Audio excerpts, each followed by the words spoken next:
Hello tout le monde, aujourd'hui vidéo un peu spéciale, je suis en effet en compagnie de Sandro et Benoît de la société Edulcoré. Edulcoré est actif dans le coaching digital et l'accompagnement d'entreprise. J'aimerais commencer par savoir quel type de PME bénéficie le plus des réseaux sociaux. Alors tout dépend du secteur dans lequel on se trouve, mais plus on est dans un secteur concurrentiel, plus c'est important d'être visible, donc d'être présent sur les réseaux sociaux. Après, si on est aussi une entreprise qui engage beaucoup de monde, typiquement dans la construction où il faut des ouvriers de manière constante, ça a du sens de développer une belle image sur internet justement pour pouvoir facilement attirer ou donner envie de postuler pour l'entreprise. Ok, mais maintenant si je prends l'exemple, typique ce matin j'étais prendre des viennoiseries chez mon boulanger, quel est l'intérêt du boulanger à être sur les réseaux sociaux vu que lui s'adresse à un public beaucoup plus local? Une boulangerie locale justement, elle a fait ses preuves, elle a montré qu'effectivement le public pouvait aller chez elle, elle a vu ses produits-services. Maintenant elle veut s'étendre, aller un petit peu plus loin, faire visiter ses locaux, faire visiter ses locaux par d'autres personnes pour pouvoir s'étendre. Typiquement elle va faire de la publicité sur les réseaux sociaux. Et puis moi je prends l'exemple de ma boulangerie qui a pu faire un tea room grâce aux nombreuses photos qu'elle a prises sur Instagram, qu'elle a mis sur Facebook.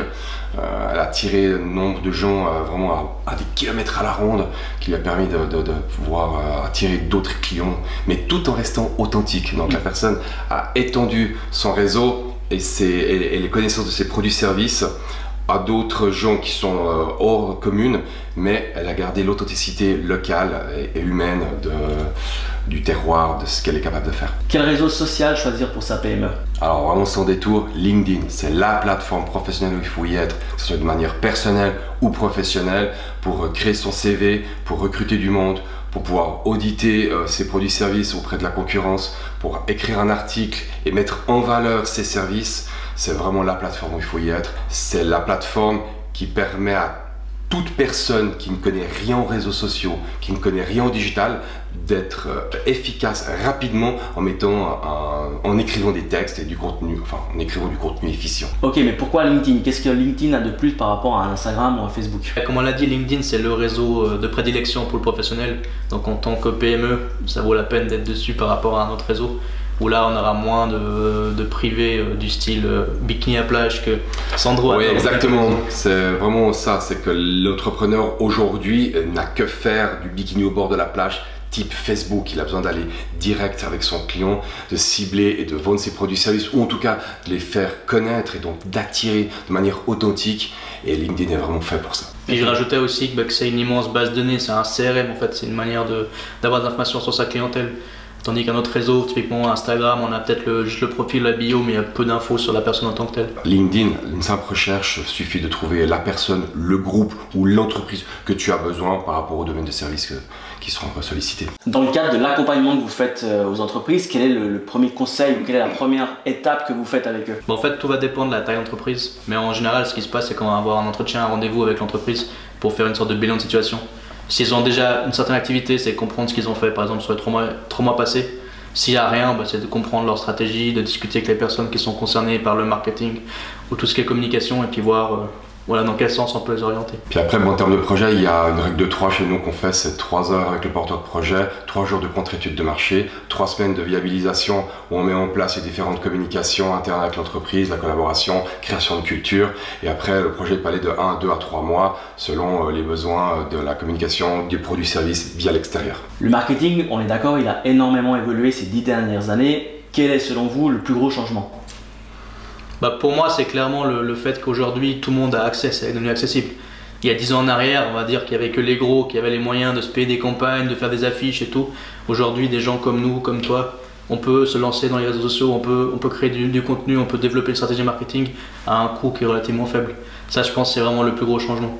Après, il y a aussi le fait qu'on est beaucoup plus proche au niveau authenticité.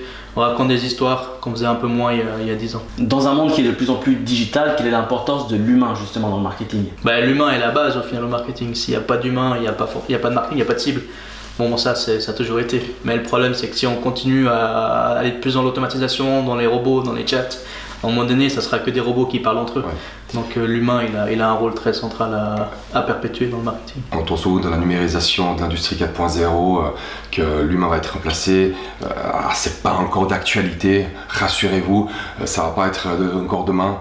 Et même, je pense que ça sera jamais, parce que de toute façon, il y a une partie intelligente que l'humain a besoin d'apporter dans l'authenticité de ce qu'il fait, de ses produits-services, dans ses tâches de tous les jours. Et je sais qu'on en parle souvent, authenticité et humanité, mais c'est obligatoire parce que je ne connais personne aujourd'hui qui a envie de traiter à 100% avec une machine. Ah, c'est une belle conclusion ça. Ah, c'est top, c'est vrai. Hein. Et j'avais une dernière question pour vous. Vous êtes lancé sur YouTube en 2018. Je voulais savoir pourquoi vous vous êtes lancé sur YouTube. On voulait tester cet outil parce qu'on a vu qu'il y avait un engouement où tout le monde allait dessus. On s'est dit pourquoi pas après l'utiliser déjà pour nous, pour se faire plaisir.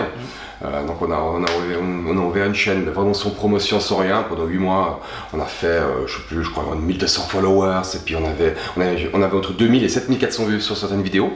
Donc on s'est vraiment bien amusé, on a vu ce qu'il était possible de faire, pas faire. Et puis ensuite, parce qu'on voulait partager, du coup on s'est rendu compte qu'on pouvait partager du contenu pertinent sur cette plateforme. On voulait le proposer à nos entreprises, donc à nos clients, pour pouvoir mettre en valeur leurs produits-services. Non, je rajouterais juste que c'est un moyen aussi de donner, donc c'est gratuit. Ça permet de partager nos connaissances avec le public et le reste de la planète. C'est valorisant. Puis là, avec la deuxième chaîne qu'on a actuellement, ça fonctionne. Et puis je vois que les entreprises suivent, mais elles sont encore un petit peu timides. Donc on a envie de leur dire, osez, venez quoi. Il n'y a pas de miracle. C'est pas en restant là sans rien faire que vous n'y arriverez pas. Testez, puis vous verrez que c'est un fabuleux produit pour pouvoir, que c'est un fabuleux outil pour pouvoir vendre vos produits-services. Du coup, est-ce que vous incitez les entreprises que vous accompagnez à se lancer sur YouTube? Non, effectivement, on n'est pas une agence de prod, mais on peut aider les entreprises à comprendre les fonctionnements de YouTube, comme tout réseau social en fait.